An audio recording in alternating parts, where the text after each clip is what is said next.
The message today is: Do you really want it? Do you actually want it? Do you actually want it? I was gone for a week. And pretty busy. When I'm gone like that, it's like 12, 14-hour day. Talking all day in a blazer. Yeah, I wear blazers. It's so uncomfortable. Long sleeve button up, pocket squares. Yeah, I was told if I'm not going to wear a tie, I need to wear a pocket square. And I was like, well, I'm not going to wear a tie because my neck's too big, and I'm not going to do it. Dress shoes, the whole 9 yards, and selling all day to designers, to women, 99% women, and they, were my talking and listening, being present in those conversations for like 12 hours. Come on now.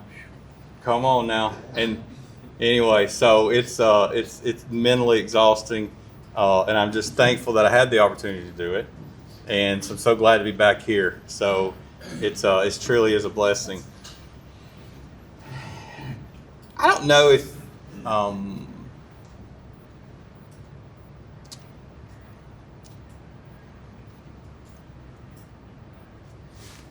when I had some really meaningful conversations this week with a couple of people. God opened up the door. It was in the midst of I'm just purely exhausted, everything, and then God opened up a door. Next thing you know, we're having God talk and Fight Club, and next thing you know, I hear about their family member. Everybody's got them, right? If they're not them themselves, it's somebody super close to them, right? And do you actually want it? It's a common thread of I want to, my marriage to be better, right? Like I want it, right? I want my marriage to be better, right? But do I want my marriage better so there's better intimacy? Or do I want my marriage better because I want a stronger, actual, true relationship with my spouse? I talk to guys, and you can always tell, they don't, and it's women, whoever you talk to, you can always tell someone's intentions in the beginning of their conversations. Because some of them say, well, we're never intimate. And then they say everything after that. And I'm like, well, the real objective here is you're upset because you're not intimate. You're not physical. So your objective is not really of how can I love her more, how can I mend this relationship, how can we spiritually be stronger together, It's because you're not intimate. So the what you're trying to accomplish there,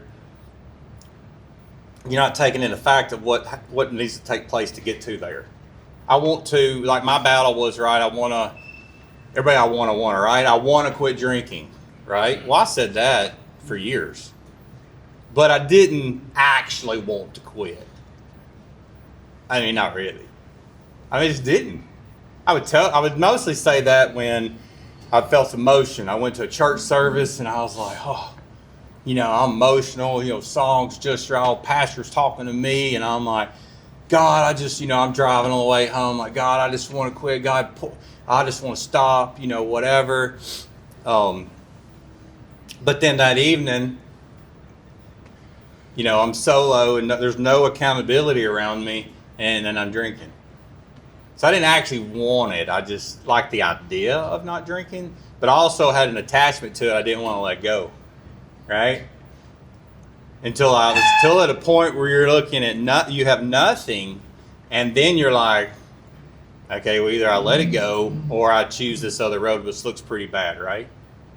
I want a stronger relationship with God. I want to grow closer to God, right? Most people are okay with just getting saved or baptized. Some of you've never been really, I'm not saying you, some people have never been saved, never truly asked for a relationship with God. They got baptized. They didn't have the humbleness to actually get salvation because of embarrassment or something like that. So they turn, some people are hanging on to a baptism as salvation when that's not salvation.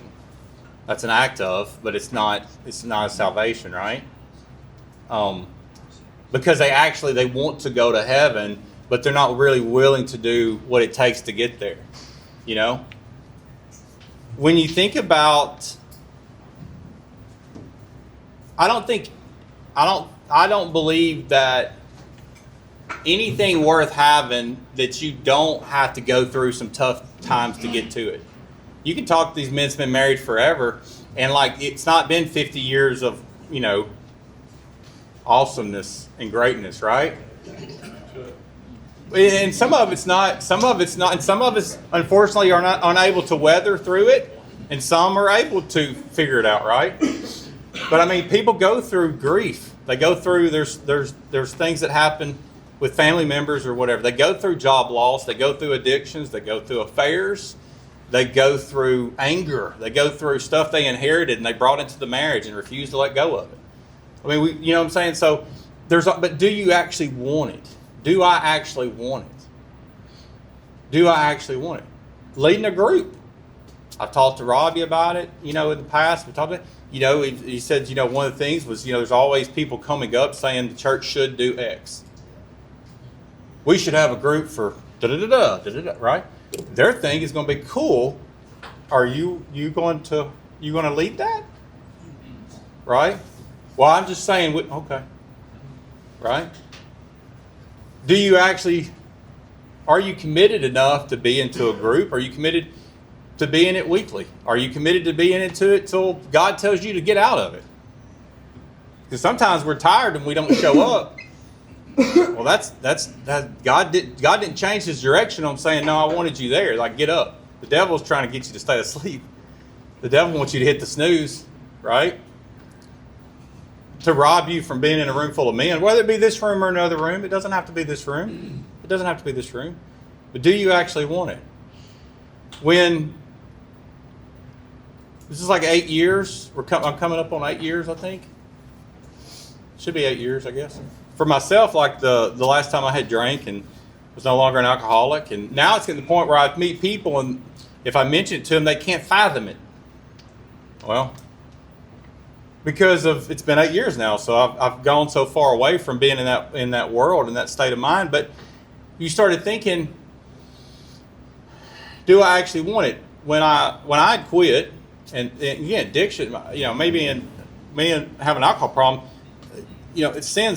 So if this isn't about addiction, it's about sin. But when I surrendered that sin to God, I knew at that point it was going to be like super hard. Because it had to be because of the sin that I had committed. I cannot believe that it is not going to be hard to dig out of that. Because I had to change everything. Like, not just with family and wife and kids and life and that, but I had to change like my whole mind. I had to change my whole way of thinking. My aggressiveness, everybody's out to get me, my, you know, manipulations, just all these many things. I had to change everything. And that's what we're going to talk about in Scripture. It says when Jesus, in John 5, Jesus was walking by, and this was a place where there's all these people with, you know, paralyzed and sickness and all these many things. And Jesus is walking by, and he saw this guy laying there, and he realized he had already been there for a long time. I think it was like 28 years or 38 years or something, right? And he said to him, "Do you want to get well?"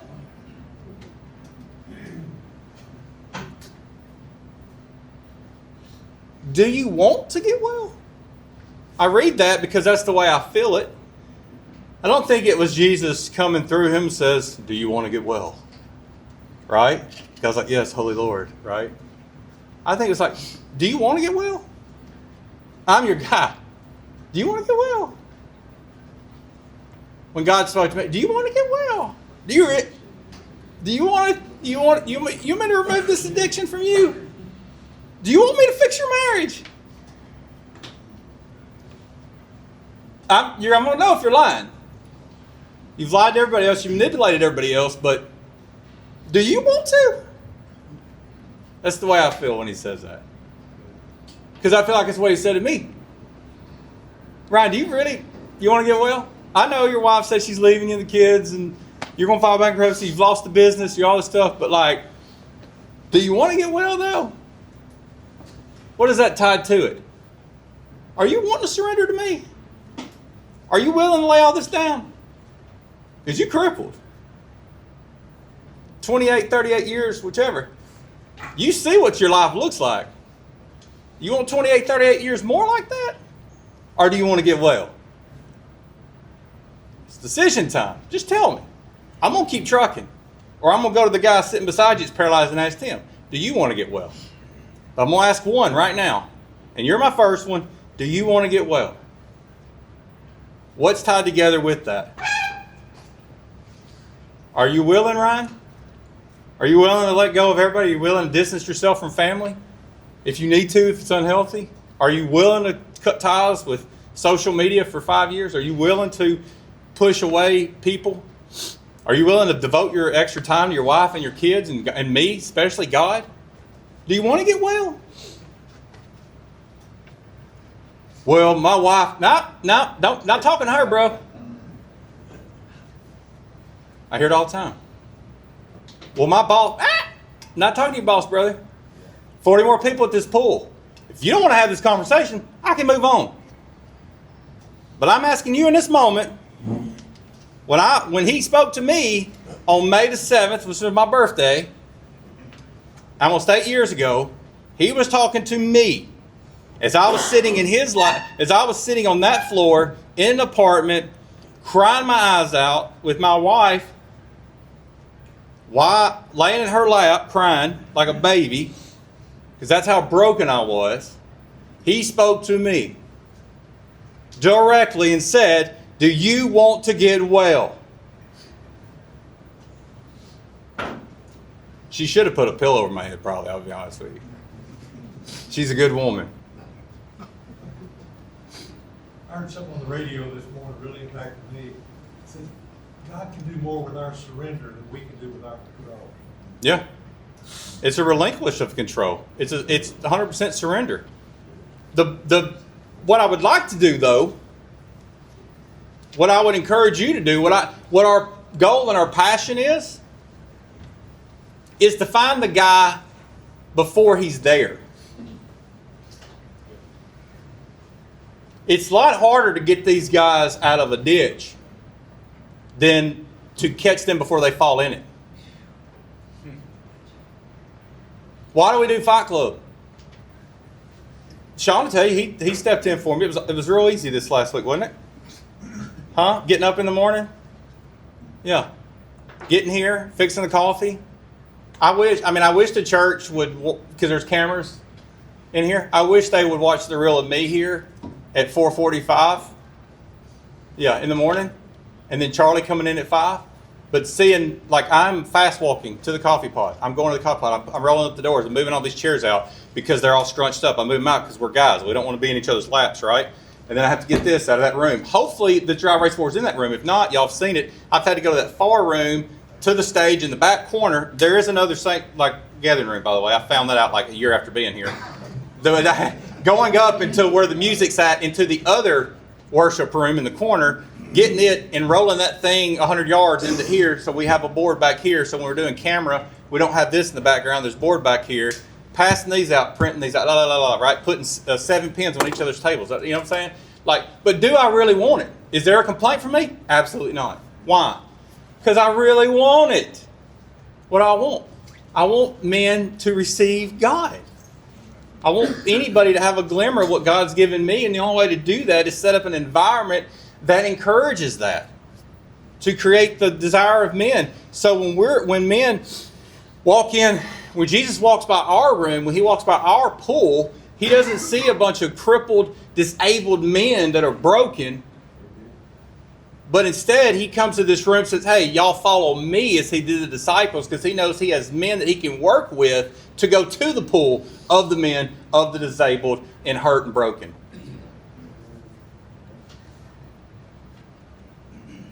Do you really want it?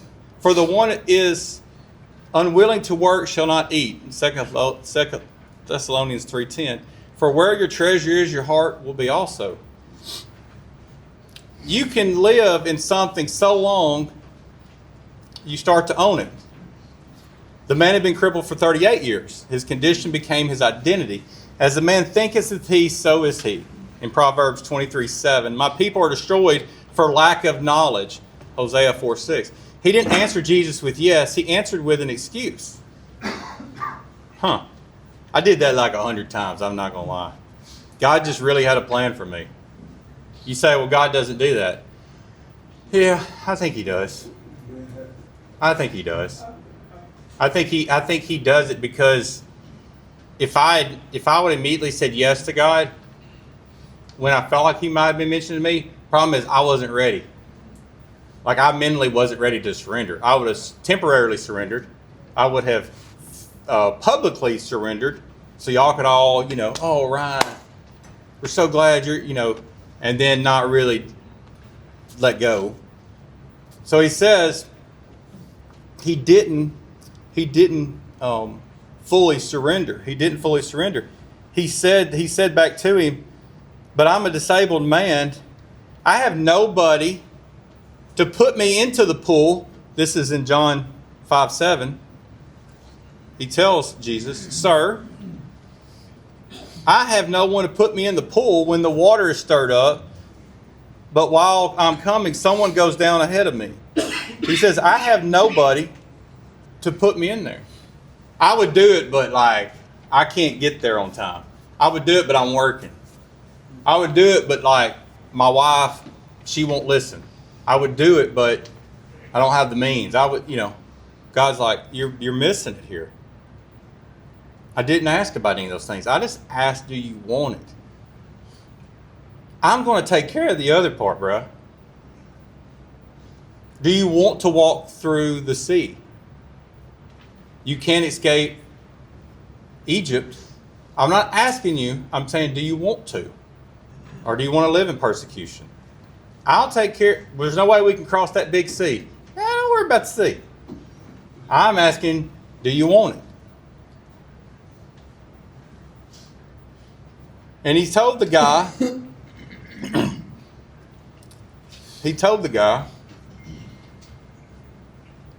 pick up your mat and walk. Pick up your mat and walk. And he instantly did. I'll tell you something. In between jobs 3 years ago, probably, I think somewhere in there, had enough money to be able to get to, I figured about 3 months. Because everything I had was fixed as far as what I, payment, this house stuff. My kids are 20 years old. I'm like, so anything could have popped up too in that 3 months, which could have made that money I had last about 2 months or 1 month. Something could happen, right? Insurance now is no longer good. I'm like, oh my God, what happens if somebody gets in a horrific wreck, right? What about if something, Carter plays baseball? What if he broke something? I'm just thinking, right? What happens right now? So no insurance. I'm just like, oh my gosh, can't, some of y'all have been there. You can't find a job. You're looking. I did hard. I networked, which never works out for whatever reason. You have all these friends and you think, oh man. So I've a close friend of mine, which is my brother, he recently is changing jobs and he named all these people. And I immediately told him, I said, don't get mad at me, but don't depend on that. You need to be looking beyond that. But I was in that season, and some of y'all men were definitely here, and I kept leading Fight Club. I actually got a lot more hardcore in Fight Club because I'm seeking God. I'm looking. So I didn't, Scott, you were around, right? I didn't get mad or whatever. God, we didn't stop doing Fight Club or whatever. I actually got a lot more hardcore because I had time, a lot more time, a lot of time, right? And I'm like, dude, I'm worth a lot. Why is nobody just begging me to come to work right now? I'm a hot commodity, bruh. You not see open to work on LinkedIn, or whatever? And nobody came. So I started looking, right, applying and looking and going. And I'm like, God, please show me, please show me. And then, whatever, I'm praying every prayer I could possibly think of, right? And honestly, though, not selfishly, honestly, I was just like, what happens, right? There's a timeline here, and it's going to run out. Like, ain't no, coming off of bankruptcy. Too, so I can't be sitting there just running up cards of debt and stuff, because it's just like, oh my gosh, what's going on? And at that time, like, there was one job that was like $60,000 a year. I was like, well, that's probably not going to be able to do it, but if that's what it takes. I was just in such a part of my mind to search for God. I was like, I'll have to figure it out. If that's what God's trying to tell me, I just don't know. But like, I'm at a point where, and then I've told Lindsay, I said, Lindsay, I believe that I'm supposed to make X, and I've said I'm outside sales. I said, because can still connect with people, all this many things. And Lindsay's like, you have no way. There's nothing. Like, where are you getting this from? Like, there's nobody's asking you to. There's no job for this, whatever. And I'm just telling you all this, and I tell you this because it's happened now, so I'm going back. And I'm telling you, I said this to her, and I said, I'm telling you, that's what God's got for me, and this, and this.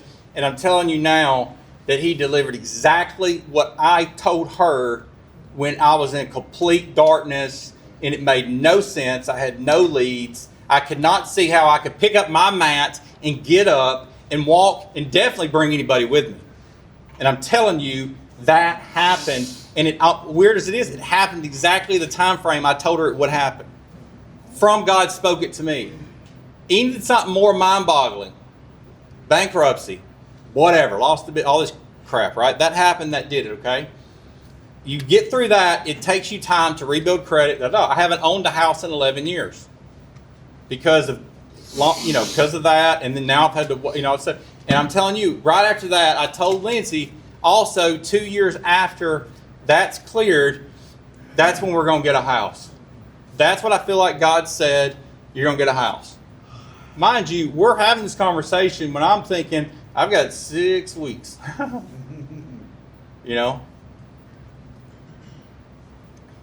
We signed on a house this week, which was 2 years after that.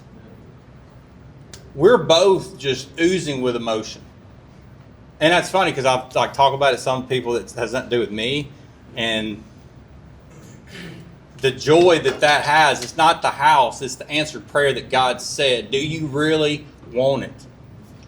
So I work 12, 14 hours when I go to work like I was this week, and I'm grinding. And I am doing it. Whether my face looks like I've been hit by a truck or not, there is so much joy inside of me because I know God has given me something, and I will not take advantage of it again. We'll see Him in everything. Some of you buy a house, just buy a house. Yes, I get that, I understand. But for us to do it, this was spoken in His prophecy a handful of years ago and was delivered in His timeline. So it's so much greater than that, right? My kids have known that. We've spoke about it. So even for them, us getting a house, what?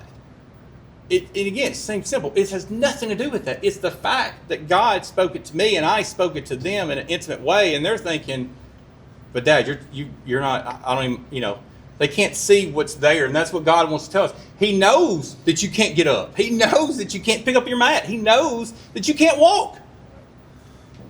That's the whole world is covered in that. He knows your marriage is not good. He knows you have an addiction, or you have an obsession, or you have a lust. He knows all those things. All He's asking is for us to realize that and say, yes, I want it. That's all. Now I'm just eagerly waiting like, all right, God. Right? All right, God. So to get up at 4:14 or 4:30 or 5 o'clock to come here and to serve 70, 80 men, okay, that seems so minor. For what I'm getting in return, the trade on this, the dollar to peso or whatever the thing is, they're like, I'm getting a pretty good deal here. If this was like gold or something like this, or when some of y'all got into Bitcoin or any of that kind of, you'd be putting all in. I'm not going to ask who did it. But one time you could go and Dogecoins, and yeah, somebody really close to me, which my father, might have made a good little bit of money on that. When it was over, a week later, he's like, told me, I'm broke. I'm so broke. And he told me, he was like, yeah, if you would have put $500 in it, you'd have got X and something. I said, why didn't you tell me? He's like, well, I just wanted to make sure. I was like, did you? I mean, I would probably, being broke, if you're telling me I'd have got it, maybe I'd have rolled the dice. I don't know. But I'm saying, you think about that, like if right now, if they said, hey, if you go invest in X for small investment, if I go do this right here, your return's going to be this. A lot of you would 100% go get on your phones as soon as y'all got out of the parking lot, or in the parking lot, or right now. I'm just telling you, because the return would be so high, you'd be an idiot not to put some change into it, right? We don't look at our relationship with God that way. We don't. We think it's an even exchange. Or we think, what I give to him, I bet God's thankful that I'm doing that. Bruh.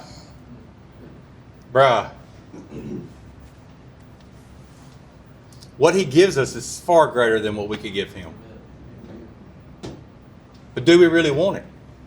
So Ryan, I don't know if I believe what you said about the house and the job, and I don't know if if God really answers that way. Well, I'm sorry, because he does. Read the Bible. Now, he may not in your life. I get that. And I'm going to tell you, he didn't mind for a long time, because I didn't really want it. I would have just sat there and stayed mad and complained and whined and cried because my mother's an alcoholic and I'm a 9th generation alcoholic. And I'd have sat by the pool disabled and broken because I couldn't get out of my own head to say, I'm not going to make these legs walk anyways. He's going to.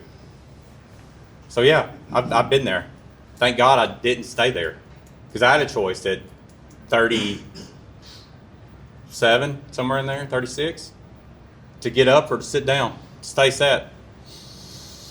Me and Lindsay probably would have stayed together for a little bit longer, honestly. We probably would have.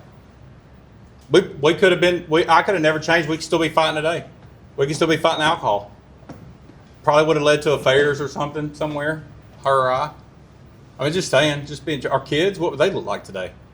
My son wouldn't be playing baseball. He'd be too damaged, because they'd be always mad and, My girls, they wouldn't be who they are today. You know what I'm saying? My wife wouldn't be the therapist that she is. I mean, it's all like I wouldn't be, So I could have managed it, probably, maybe. Because the thing, I live in the world is where it's earthly, and so it's rewarded really a lot. It's encouraged a lot. Fallen man, brokenness. I can find 1,000 people to drink with all week. I was one of the few people that, and I don't judge anybody for drinking. By all means, that's a you thing, bro. Like, I drink. Do you? Because when I go through the gate, you're not with me. All I want to do is be who I am and be the guy, but and love you. And I don't judge anybody. That's not who I am. That's old Ryan. That's the guy I said at the pool. I'm up now. Who am I to judge when I wasn't judged? But do you really want it? And he goes into saying that. He says Jesus gave his command, not a process. He says, get up, take your mat, and walk. So the whole thing of I'm trying, trying's not committing. Trying's not doing. I'm trying to quit drinking. Just either quit or don't freaking quit. And I'm going to be honest with you, and I want you to say this to me. If I'm up here talking Jesus, and if I'm saying I'm a Christian, but I'm battling that and I'm trying, somebody say, hey, you need to pick a side. Because you're hurting my credibility with Joe over here or Bob over here, because he sees you as a believer, he sees me as a believer. I'm working my butt off and keeping strong and keeping the path. You're not. So I can't get him to join or come into God, because he's like, why should I do that? Because Bob don't. You know what I'm saying? That's what something, I'm like, just pick a side. But you're hurting my team. You're hurting me. Just pick a side, bro. Because what we end up doing is we end up being a wall for somebody to come to salvation. Because you are the one person, or y'all know these people, or you may know people that are these people. There's whole families that will not. There are whole families because of one individual that screwed up, that said they were a believer, but then they did something really bad, right? And so they're like, I don't go to church because so and so. Unfortunately, the John is the one person that has kept 14 people from coming to church. Because John did that, but he was having fair the whole time. He was up there at church and da-da-da-da. And you're like, okay, well, I'm not John. And, but then that mentality goes into the kids. That mentality goes, and I've seen it. I would assume that you have too, right? But do you really want it? What are you willing to do to make that happen? What are you willing to do? What are you willing to do? Therefore, put to death what belongs to your earthly nature. Let us, in Colossians 3:5, and then in Hebrews 12:1, it says, let us lay aside our hindrance, every hindrance, and run with endurance. Talking about it is having interest. Living in it is acceptance. Justifying it is bondage. Leaving it is transformation. You can't speak truth into somebody. I can't speak truth into somebody else unless I have truth in my own life. That means that if you men walked up on me at the gym, I was on my phone, and you walked up and you saw something crazy on my phone, you'd be like, bruh, I thought you were. If you were at work with me and you saw me in the midst of partying and hanging all over women or something like that, you'd be like, bro. If you saw me in a parking lot of Walmart and about to get in a fist fight with somebody in the parking lot, hopefully you'd come get my side because this is probably going to go down. I'm about to need some help, right? If it's in Walmart, I could be they could have earned it, so just say it. Just say it. Just say it. In Jesus' name. But I challenge you guys, and this was do we actually want it? Do we actually want it? What are you willing to do? Are you willing to work the harvest for a couple years to get the fruit? I have. And it's like I just keep digging and tilling, whatever it takes. Because I see a Father that can pull me up. I'm willing to wait. Because his word is not going to go anywhere. Like he said, his promise is his promise. And he has never failed me. I failed him. He's never failed me. What can we do to get other men to know? What can we do? What can you do to reach other men? What can we do? Clean this up first. And then clean that, go out. Go out. That's what we got to do. Do you actually want it? And that's what we'll talk about this morning. The last thing is leaving it is transformation. Don't talk about it. Don't think about it. Don't say I'm trying. Just do it. Give it to God and do it. Let him get you and pick you up. Lift you up. Put you in there. Heal you. He's knocking at the door every day. We just got to answer it. Step up and surrender. Do you actually want it? Jesus says get up. You said the word yield. I heard it before. Do you want to get better or do you want to get healed? Yeah. That healed. Do you want to get better or do you want to get healed? Break out at your tables and talk through this. Hope I hit some things that kind of hit there. Break out and talk through it on your table. Do you actually want it? Thanks, guys.